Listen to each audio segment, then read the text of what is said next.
RTC channel వారికి నా ధన్యవాదాలు. మేము 2008లో వచ్చామండి ఇందులోకి. అయితే ఒక అతను ఇవాళ పత్రిజీ గారు రామచంద్రపురం వస్తున్నారు, మనందరూ వెళ్దామని రండి అని మమ్మల్ని పిలిచారండి. వెళ్తే మేము సరదాగా సైకిల్ తీసుకెళ్ళామండి. వెళ్తే ఆవేళ కార్యక్రమం అయిపోయిందండి, వచ్చాం. అయితే ఇంతకుముందు నేను చాలా గురువుల దగ్గరికి వెళ్ళాను, నాకు అంత ఇంట్రెస్ట్గా అవ్వలేదు నాకు. అయితే మా మామయ్య గారు కూడా గురువు ఎప్పుడైనా మంచి గురువు దొరకాలరా, ఆ గురువు దొరికినప్పుడే ఆయన్ని పట్టుకోవాలి మనం అని చాలా చుట్టూ చెప్పుకోడు మాకు. అయితే అలాగే మా వెళ్తే మాకు పత్రిజీ గారు మనకి తగిలేరండి. ఇంకా పత్రిజీ గారిని అనుసరించి ఇంకా అలా పత్రిజీ గారి దగ్గరికి వస్తున్నాను నేను. చాలా కార్యక్రమాలు చేస్తున్నాను, మన మామిడాడు కూడా కార్యక్రమాలు పెడుతున్నారు, అన్ని కార్యక్రమాలకి మేము హాజరవుతున్నాం. అయితే అందరూ అనుభవాలు వస్తున్నాయంటున్నారు, నాకు ఎప్పుడు అనుభవం రావట్లేదని అలా అనుకునివ్వండి.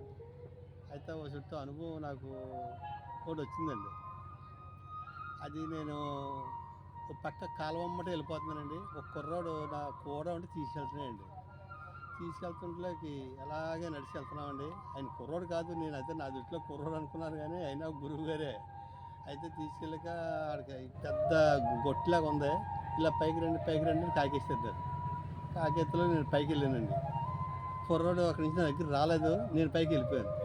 వెళ్ళిపోయాక అలా నడిచి వెళ్ళి గురువుగారు అక్కడ ఉన్నారు, వెళ్ళినట్లోకి నేను చిన్న పాకలా వేసి ఉంది, ఆ పాకడికి ఎత్తులోకి సాయిబాబా కుర్చీలో కూర్చుని ఉంటే నేను వెళ్ళి కాళ్ళు నొక్కుతున్నాను. సాయిబాబా నొక్కుతులోకి అలా కంచి నొక్కులోకి అలా చూస్తున్నాను వంక. ఇట్లా చూస్తున్నారు అనుకున్నాను నేను. అనుకున్న తర్వాత ఈ లోపల మన గాంధీ గారిలాగా పంచి కట్టుకుని చిరాగ్గా పాస్ కాడ పోసేసుకుని అలా నడిచి వచ్చి ఆడ కూర్చోబడిపోతులోకి ఈ పత్రిజీ గారు నా వంక చూస్తున్నారు. గురువుగారు చూస్తుంటలోకి ఏటిలా చూస్తున్నారు, ఏం చేయమని అయితే తీసుకెళ్ళమంటారు అన్నాను. నువ్వని బొల సైకి చేసాడు. అయితే నేను మెళ్ళ మీద ఎక్కించుకుని ఆయన్ని తీసుకుని వెళ్తున్నాను. అంటే ఒక ఆశ్రమం ఉందండి నీకు ఎదుర, ఆ ఆశ్రమం కాడ తీసుకెళ్ళాను. తీసుకెళ్తున్నా వాళ్ళు ఏం చేశారంటే గబాబా అందరూ వచ్చేసి అందరూ వర్కర్స్ అంతానే ఈయన తీసుకుని ఎత్తుకుని లోన తీసుకొని శుభ్రం చేసేసి మళ్ళీ పంచి గడ్డ కట్టేసి తీసుకొచ్చిన మళ్ళీ నా మెళ్ళ మీద ఎక్కించారు. ఎక్కించిన మళ్ళీ తీసుకుని వస్తున్నాను. అక్కడ మాకు కాలువ ఒకటి అడ్డొచ్చిందండి. అడ్డొచ్చులోకి ఈయన అంటున్నాడు, కూర్చుని పైన తీగలు వెళ్ళమంటే ఏంటి అంటున్నాడు, కర్రలు తిన్నాను, అవి పట్టుకోక ఇద్దరు చచ్చిపోతాం అంటున్నాను నేను. అయితే వంతు మీద జాయిగా నడిచి వెళ్తున్నామండి. ఇద్దరు నడిచి వెళ్తుంటే గట్టిగా పట్టుకున్నట్లు పైన మెల్లమే పోకున్నాడు. నేను జాయిగా వెళ్తున్నాను వంతున అమ్మటాను. వెళ్తులోకి సరిగ్గా సెంటర్ వెళ్తులోకి ఆయన జారిపోయి నీటిలో పడిపోతులోకి అవి బాబాయ్ చంపేశాను రా బాబా అనవసరంగా ముసలివాడిని నేను పైన నుంచి బాధపడుతున్నాను. ఈ పనులు నేనేంటంటే ఆ ఊగిసలాడిపోయి నేను జారిపోయి ఆ పని గబరి వంతుని పట్టుకున్నాను. అలాగా నేను ఏంటంటే సాయిబాబా అని గట్టిగా కాగేసాను. కాగితే వచ్చి నా చేయట్టున్నారు, ఆయన వచ్చి పైకి లాగాడు. ఏంటంటేకి ఆయన మరి కుర్రలాగా వచ్చాడు పైకి నీటిలోంచి వచ్చేసి నువ్వు ములుగుతావా అన్నాడు. నేను మొలగండి అన్నాను. మళ్ళీ ఆశ్రమం కాడికి వెళ్ళిపోయి కాళ్ళు నొక్కుతాను. బాబా గారి కాళ్ళు నొక్కుతుంటాకి ఏడు ఎలాగన్నాడు.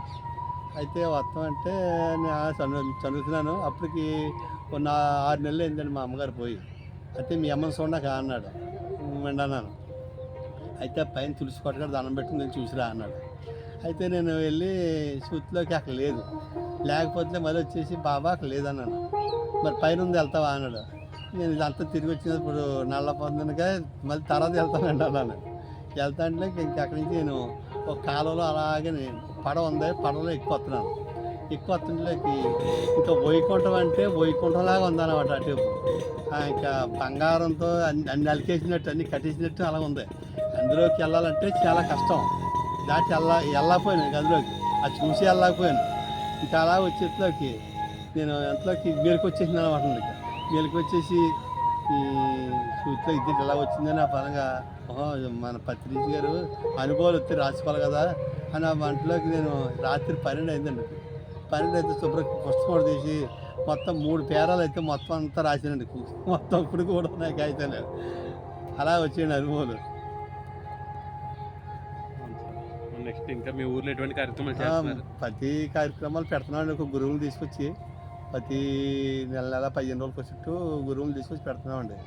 మంచి గురువులు అందరూ బాగా చెప్పాలంటే ఇలా కొంచెం లైన్లోకి రావాలి కదండి. వీళ్ళు లేకపోతే చెప్పిన వాళ్ళకెంత లేదు, వీళ్ళు పెడితేనే వస్తున్నారు వీళ్ళు బయటికి. లేకపోతే చెప్తుంటే చూద్దాం అంటారు, ఎవరికాగేసినండి. ఇలాగే ఉంటున్నారని అంతా అలాగే ఇంక మారుతారు ఎప్పుడుకో. అంటే బాగా ఇప్పుడు ముందు దానికి బాగా అలవాటు పడిపోరు కదండి. ఇప్పుడు గుళ్ళోకి వెళ్తాం, ఏ పూజలు చేయించుకుంటాం, ఇలాగే అలవాటు పడిపోరు. ఇక రావాలంటే కష్టం లేదు అంత బేగానే. వీళ్ళంతా ఒకటో ఒకటో వస్తేనే కానీ వాళ్ళకి చెప్తేనే కానీ మళ్ళీ రారు బయటికి. అది అలాగ అలవాటు అవి వస్తుంటారండి అనమాట అలాగా. అదండి కొంచెం అనుభవాలు ఇంకా అలా వస్తుంటే ఇంకా అలాగే చెప్తూ ఉంటుంటాం అలా ఇంకా. మళ్ళీ అవకాశం దొరికినా మళ్ళీ మీకు చెప్తుంటాం. Thank you sir, thank you very much. అదండి.